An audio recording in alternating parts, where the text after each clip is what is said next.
It's spooky month. Today I'm going to take my very first ball-jointed doll and finally give him his identity through some new duds. He's a 1/3 scale Yanwei from Telesthesia and Dragon Doll, and he's a very handsome and very big boy. 1 Toby for scale. I've had him for around 5 years, but for various reasons I've never gotten around to making him my own. Until now. And since it's finally spooky month, he'll be getting a festive update by way of one of my favorite spooky icons, the Plague Doctor. I originally wanted to give him a more traditional Plague Doctor look, but since I'm nothing if not extra, I wanted to challenge myself further by combining the Plague Doctor look with Gothic Ouji fashion. If you're familiar with Black Butler, you'll know exactly what I'm talking about here. Ouji, or Prince in Japanese, is essentially the more androgynous equivalent to Lolita fashion. This style consists of elegant, well-tailored, extravagant, and impeccably coordinated outfits with a more boyish look than the distinctly feminine Lolita. By that logic, Gothic Ouji leans on the iconic goth aesthetic that is ever popular throughout its many incarnations and subcultures. So without further ado, let's get started. My inspiration for this outfit came from these Gothic Ouji looks, so I'm going to mix and match them a bit to come up with something unique.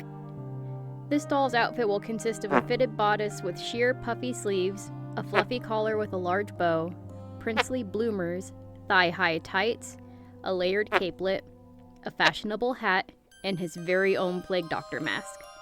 Of course, he'll also have plenty of flounces, frills, lace, and shiny things to elevate this outfit to something truly opulent. Too bad I never really extend this same level of detail to my own outfits. Anyway, instead of detailing how I'm making the outfit this time, I wanted to talk about the history of Plague Doctors and why the heck they dressed like that. As we all know, the traditional Plague Doctor attire features full body coverage in leather and fabric, a bird-like mask that fully covers the face, a long cane to examine patients without touching them, and a stately hat. The hat had no purpose. It was just there to eliminate any doubt that they're 100% a doctor. The creation of this distinctive attire is usually attributed to Charles Delorme, a French doctor who originally conceived of the idea and implemented it in 1619 during an outbreak of the bubonic plague in Paris. This is quite a bit later than one would expect, considering history's best-known outbreak of the plague took place in the mid-1300s, which notably took out as much as a third of Europe's population in just 3 years. The mask's beak was generally filled with sponges soaked in vinegar, fragrant herbs, flowers, or perfumes, which were believed to protect the doctor from contracting the plague as they tended the infected. Of course, as we all know now, thanks to advances in modern medicine and germ theory, this wasn't the case. But before we had germ theory, many subscribed to what was known as the miasma theory. According to this now debunked theory, rather than being spread by germs, bacteria, or viruses, illnesses were spread by miasma, or bad air. Miasma emanated from rotting material, spoiled food, or other foul-smelling places. In short, breathing the bad air would make you sick. Of course, there was no shortage of these places in the Middle Ages when the bubonic plague had its most well-known outbreak. In theory, the fragrances within a plague doctor's mask protected them from this miasma that was believed to spread the disease because they supposedly purified the stinky air, making it safe for the doctor to breathe among the infected. However, the full body coverage of their suits is what certainly protected them best from the ravages of disease, because their skin, noses, and mouths were protected from direct contact with bodily fluids, respiratory droplets spread by coughing or sneezing, and even bites from fleas. Because as history and advances in medicine tell us, the plague was caused by a bacteria known as Yersinia pestis, which was carried and spread by rats and their fleas. Not bad air. As cool as the outfit looks, however, its efficacy in protecting the wearer from the ravages of the plague was dubious. Plenty of doctors likely contracted the plague at some point, mainly because this was pre-germ theory Europe, and many were experienced in the medical arts. During plague outbreaks, only specialized doctors specifically equipped for the disease treated the victims rather than town doctors. It was considered safer to do so than to potentially lose a doctor to the plague. And apparently a lot of doctors just skipped town when the plague hit anyway. So a lot of plague doctors were basically the medieval equivalent to the intern, or even just the only schmo in town who was willing to do it.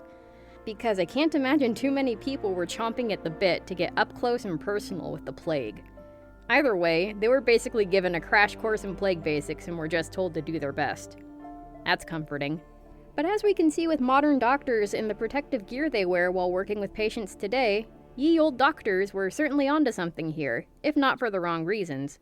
Especially since the act of merely washing one's hands before tending patients didn't catch on until just within the last 175-ish years. That meant a lot of doctors would go from patient to patient, some of them being gravely ill, seriously injured, or even having just given birth, and examining them with every contagion, irritant, and yuck they may have been in contact with that day. Yikes. Medical history is wild, y'all. Nowadays, Plague Doctor attire is little more than a popular yet spooky symbol, not unlike classic monsters and Ouija boards. As such, their popular and distinctive iconography decorates everything from housewares and Halloween costumes to enamel pins, coffee mugs, and god-tier plushies. Anyway, thank you for coming to my TED Talk. Let's take a look at the wig.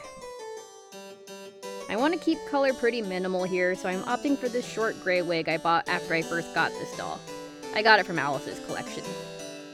I'll also use eyes I've already had in my stash for this look. Rather than leaning towards smaller irises like I normally would, this boy will be getting some nice big ones to look more boyish, youthful, and cute. Like with his outfit, I'm opting for purple as an accent color to break up the black and gray. Appropriate for the Ouji look, I'll use these low-heeled black boots I've had for a while, also from Alice's collections. However, I'll zhuzh them up with new laces and some shiny things so they don't look too plain compared to the rest of the outfit. Because I'm nothing if not extra. They're not technically Ouji, but I wanted to give him some leg warmers for a little more shape and texture, mostly because I really like how they look, and that Cute and Cursed and I Could Do That DIY included them on some of their recent dolls, and I wanted to make them too. Let's give him a nice cane to make him just that much more princely, as well as to complete the classic Plague Doctor ensemble. I used a wood dowel for the main body and painted it a nice matte black. I'm topping the cane with a bird skull charm from my stash. Seems appropriate. It was originally a bronzy color, so I gave it a black base coat before painting it silver to match the rest of the color scheme. While not Decora levels of decked out, this boy is gonna have hella accessories, because minimalism is overrated. We'll start with a belt. This one is also from Alice's collections, but I'm going to add to it. To carry his little Plague Doctor notions, I'm making some little pouches to go on the belt.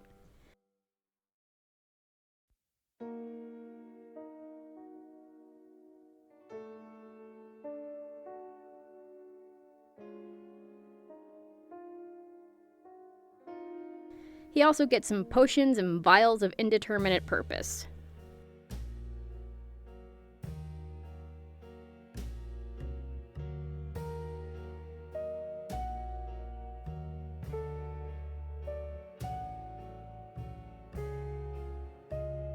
To carry even more things, he gets a satchel that matches his little pouches.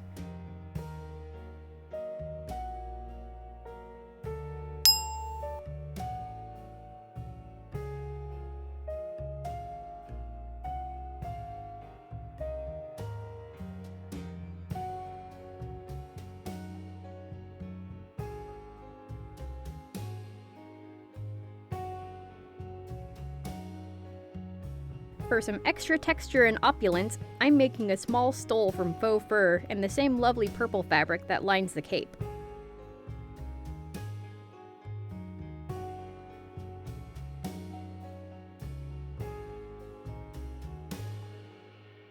To give his hands a little extra glamour, since gloves aren't really an option, he'll get some rings, specifically an armor ring, purely because it looks cool and adds a certain edge to the look.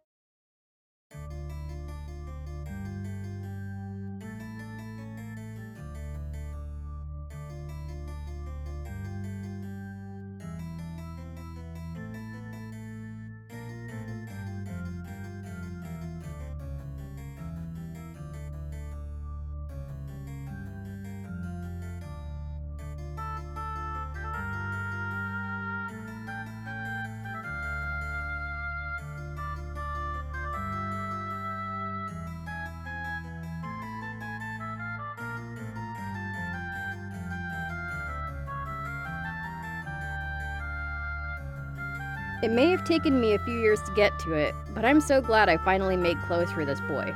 And what better time to have done it than Spooky Month? This video marks my first anniversary making videos for YouTube, and just over a year of creating consistently. And it's mind-blowing to see how my sewing skills have already improved since I've started.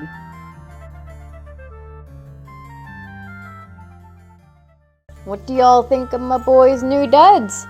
And what did you think about the format where I ramble at length about the video's topic rather than explain the process? Let me know down in the comments, or just leave a doctor emoji to let me know you made it this far. And don't forget to like and subscribe if you want to see more from me, whether or not I'm wearing a bird costume. Thanks again for watching, my dudes, and whether you're observing...